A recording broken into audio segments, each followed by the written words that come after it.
Lo ni pembangkang spin isu bantuan RM500 kepada pelajar Indonesia.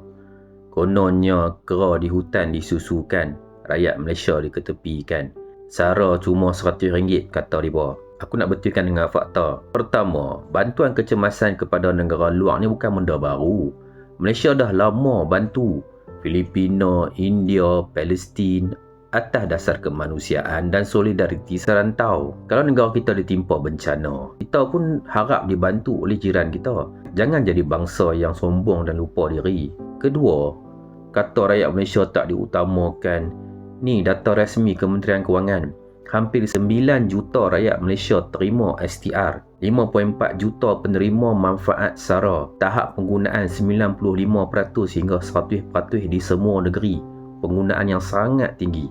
Ni bukannya angka ciptaan politik. Ni angka kerajaan persekutuan. Ketiga, SARA bukan RM100.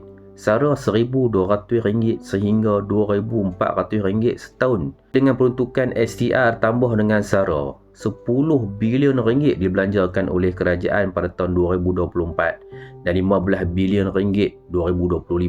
RM500 kepada pelajar Indonesia ni one off, bantuan bencana alam, tak ganggu langsung hak rakyat Malaysia.